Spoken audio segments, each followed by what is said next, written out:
They're going to be very interesting. We will be working very hard, and I think the ball is in the air. We're not calling anything on lower house seats, but there are certainly some to watch. Which one? Kimberley is interesting. We think that we have a strong candidate in Bass. We're going to put a strong challenge to Mr. Buswell. Yeah, there'll be some interesting seats. Fremantle. Oh, sorry, it's Fremantle, of course, will be interesting, yes. We have a very strong candidate in Fremantle, who's a local councillor, and we will be doing everything we can to regain that for the Greens as well. How much of your campaign in Fremantle will go to the whole Buswell issue? As you just said, you want to run against Troy and Bass. No, we're running a positive alternative. We believe that the issues around Adele Carl's history now, and we are running our Greens campaign with a strong candidate who's got a high profile and has worked hard in Fremantle. So what else happens with regards to other candidates is their business. Is that whole sorry saga sort of, still left a bit of taste in the Greens? Look, no. I mean, that's several years ago. We've moved on very quickly from that. Adele made her choices, and of course we were disappointed to no longer hold Fremantle, but we are well and truly organised for this campaign with a strong Giz, is that debacle going to make it harder for Andrew to get footy? I don't believe so, no. Look, I think, as I say, we've seen a lot of this saga over the last years, months, and I think people are over it. We now want to talk about the issues in Fremantle.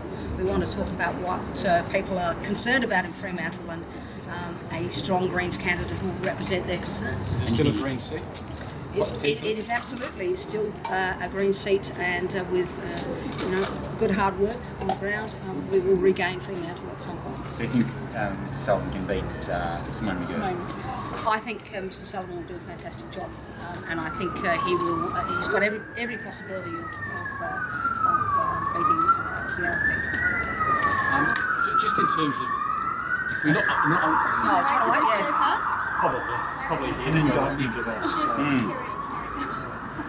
Just in relation to, if we look at federal politics right now, there's this view that the voters won't go down the sort of minority unparliament path again.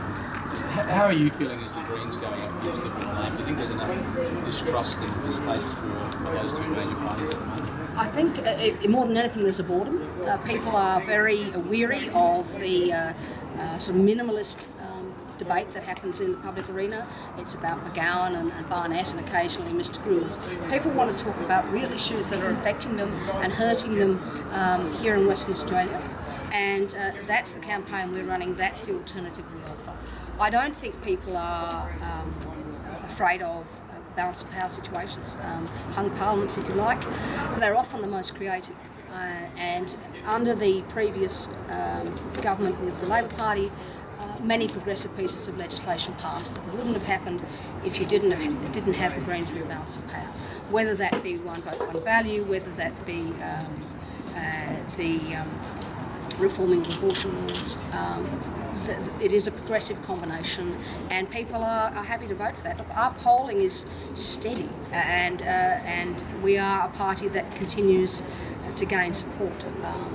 People are pretty over the tired exchanges on minimal issues that go on at the moment. You've just launched free transport, public transport for 17. Yes. Have you worked out what that might cost? Look, that's a very good question, and of course, if we were the government, we could cost that. And if we had the resources, we would cost that. We are going to do some costing, but one of the progressive things that has happened with balance of power in the federal arena is that the Greens now have the capacity to cost their initiatives, and that's the sort of initiative and direction we should have in Western Australia, so that parties like the Greens can have access to the Treasury to do that costing. We are still a small party. We run on a lot of volunteer energy. We don't have the capacity the Treasury does, but we should have access to it. You mentioned civil liberties before, and the Attorney General just announced some laws to put GPS devices on some serial arsonists and domestic violence offenders. And you did mention that they're introducing these laws because there was some legal concern over civil liberties. So what do you think of it? I think the solutions to some of the criminal activity in Western Australia are much more complex than the current Attorney General appreciates. We know that the majority of offending occurs in a very small part of the population, and what we recommend is restorative justice and justice reinvestment. That is, you invest in those communities where people are offending and you prevent them from becoming offenders. It is a long-term view. It's been taken in Texas and other states in America where it has transformed justice. So you've got less people in prisons and more people who are working productively in the community.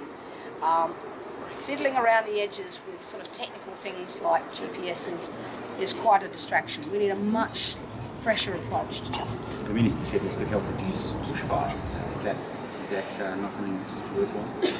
Oh, reducing bushfires is always worthwhile, but I would suggest that we need to tackle the reason why people are bored and might choose to go out and throw matches. We need to engage the community rather than punish them at every turn. And we need to have more education about the dangers of bushfires, more reality checks about what that actually means. Successive governments have taken a punitive approach. All that has done is blown the prison budget through the roof. We spend more on prisons than anywhere else in Australia. Imprison more people, particularly our Aboriginal West Australians, and it is time for a fresh new approach which says let's tackle the problem where it's starting. Let's not have a kind of end-of-pipe solution which is locking up more people. You talked about the Kimberley.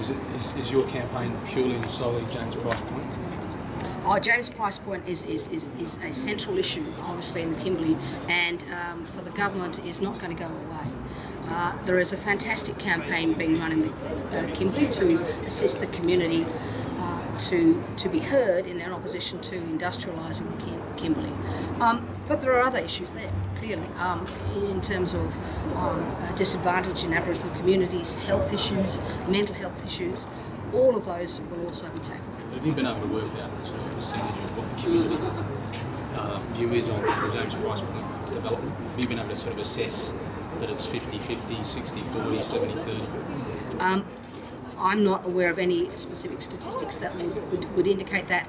We know that the community is still passionate about ensuring that we don't have a gas hub at James Price Point. There are answers. Even the company itself is looking at going offshore. And that would be a solution welcomed by many people in Kimberley. But what about, what's your policy on them going offshore though? There's still environmental risks there. There's environmental risks with oil and gas wherever you go, and our solution in the long term is renewable energy, actually, and investment in big solar, in wave energy. I know that's kind of a big picture answer, but yes, you're going to have risks with oil and gas, whether it's onshore or offshore. So is there room for a compromise with James Price Point? Look, I think the fact that the company itself is now quite keen at offshore processing, then that's the way that we should be heading. And you'd support that? Yes. If something was announced before an election that that's their plan, you'd be behind it? Yes. Thanks very much. Good luck. Okay.